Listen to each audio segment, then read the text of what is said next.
There's a road calling you to stray, step by step pulling you away. Under moon and star, take the road no matter how far.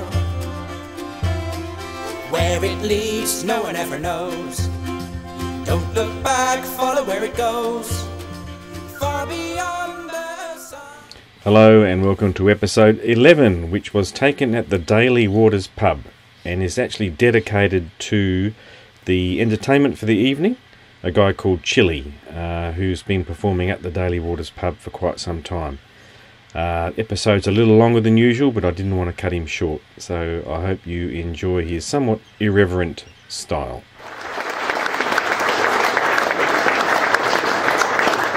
If you do anything stupid around this pub, it'll get written down and used in this show.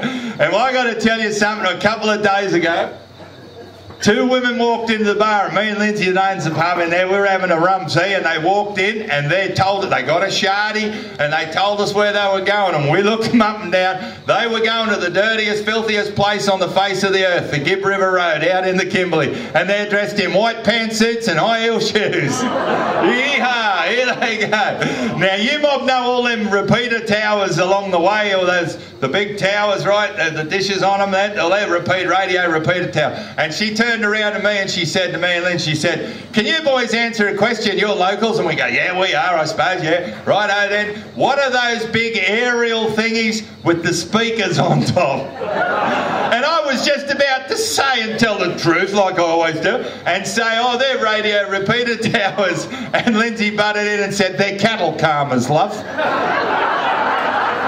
And her friend's name was Joan, and she said, "Hear that, Joan? We've finally got to the end of it. They're called cattle calmers." And then she looked at us and said, "And how do they work?" And Lindsay said, "Oh, in the wet season we lose heaps of cattle here because the thunder and lightning goes off, and geez, we never get them back. This is 2 million acres here on Clough. The cattle just go, we never ever see them again." So the government have installed all those, and we got a central point here, central position switch here, and the first lightning and thunderstorm we get, we just flick a switch and it plays orchestral music to the cows.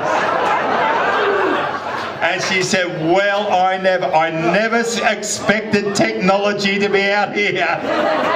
And Lindsay said, "And you know them big windmills? This is true. You know them big windmills?" And she said, "Yes, we saw some of those." He said, "Well, they're really not windmills. They're cattle coolers." And she said, "Well, not only is technology out here," she said, "but Joan, we thought outback people were dumb."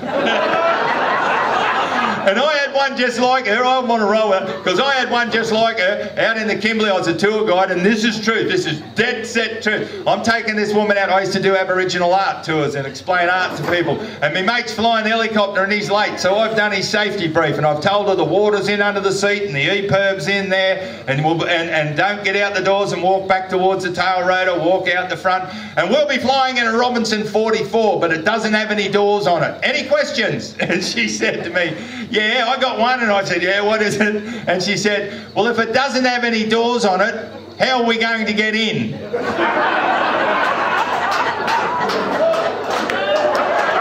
And I got a mate, I got some people there, there's some people there. I got this mate, this mate of mine, he's just stupid. Have you ever had a mate that's with you that's just stupid all your life? This mate, he's been my mate for 6, she's pointing at the bloke in the black tee. Jesus.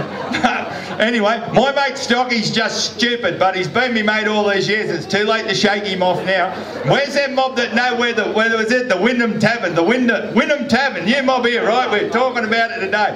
You wouldn't believe this Stocky's, I'll get to that in a minute, but I'm coming home from a rodeo and Stocky's in me old ute with me, and we drove past a nursing home, right, big brick fence, and it's got such and such nursing home written on the front of it, and it caught Stocky's eye, and he looked at it, right, and then he turned around and he said, "Chilli, I reckon it'd be great living in there." I said, "You idiot, what would you want to do that for?" And he said, "You think about it, all the Sheilas in there," he said, "they're already on drugs and in bed." And then we got to where this mob know here. There's a place here, and they said it today, and it sparked my memory. We went to this bloody Wyndham Tavern. We did a rodeo at a place called Redland Bay, right? Redland Bay in Brisbane. And we went to this Wyndham Tavern to have a beer years and years ago. I've never seen, I don't know if they drink in there or not, but I have never seen such a rough pub in all my life. Holy jeez. And it was after, it's a footballers pub, and it was after the football on a Saturday, and they got front row footballers. They wouldn't fit in under this shed roof here. They were so big muscles on them, flat noses and flat ears, and they're scared. And I got Stocky with me, and I've had more fights in my life over him. And I'm sorry, I said, don't know. And the women in there, oh Jesus! We looked around, and they were the roughest women I've ever seen in any pub in Australia. They were rougher than what's in here tonight. They were rough scrubbers in this pub, by jeez. And I said to Stocky, shut up in here or you'll get us in. And what did he do? He spilt some bloke's drink, and the bloke got up him, Stocky. He said, stick your pub up your arse or something. He said, I don't want to drink here anymore. He said, only two sorts of people drink here, mate. Have a look around you. Bloody footballers and prostitutes. And this big bloke grabbed Stocky by the throat and pushed him up against the bar, and he said, yeah, well, my wife drinks in here. And Stocky said, oh, does she? What position does she play?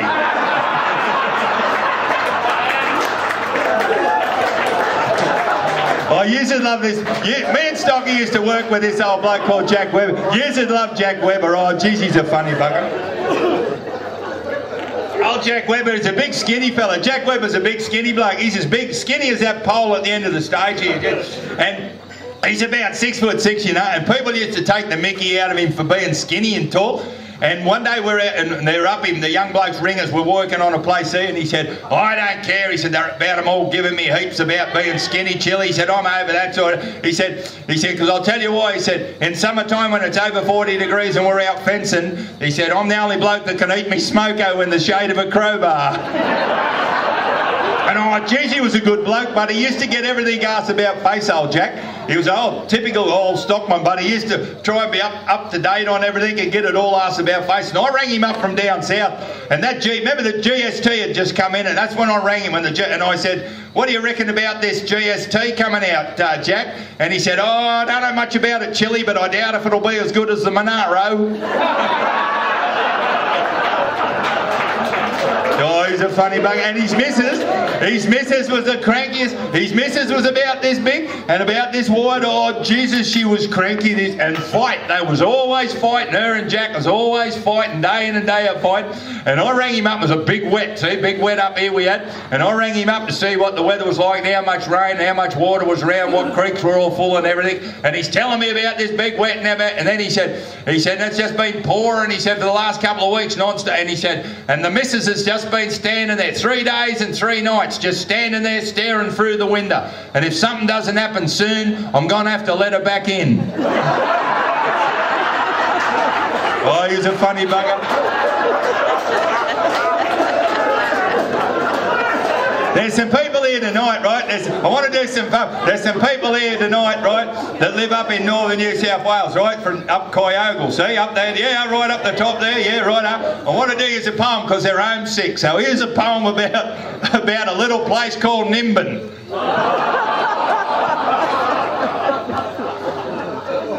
I met up with some hippies. I met them at the local shop. And they were driving a burnt-out combi that had snorted to a stop. And they told me where they were staying, and they said, come on out for a feed. We'll cook you up some tucker, and then we'll smoke some weed.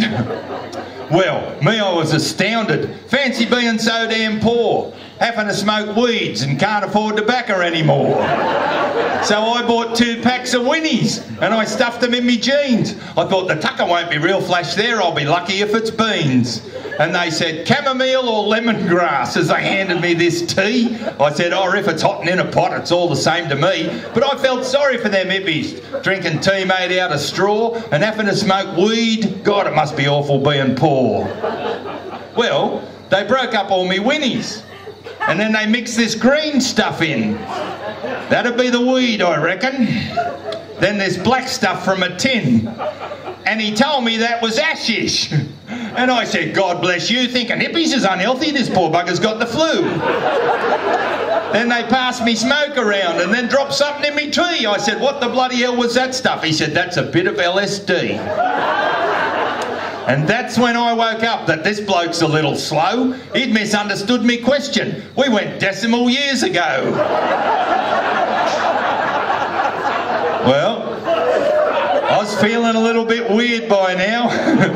Oh, and I thought some air will put me right. And when I went to get up, I saw the strangest flaming sight. Me hand turned into a turtle and then walked off the chair. I tried to focus on the hippie, but he was no longer there. And there was green grass and flowers where there used to be a floor. And then I thought I saw a rainbow disappearing out the door. And a calendar on the wall called out all the months and ended in November, and I went into a big spin. And that's the last thing I remember. Well, that hippie woke me up next morning, and he really was a drip. He knew I hadn't left the house, but said, "How'd you like the trip?" Well, I'm going back next Saturday, but I've sworn off that weed, but I think he's taken me driving because he said we're going to do a bit of speed.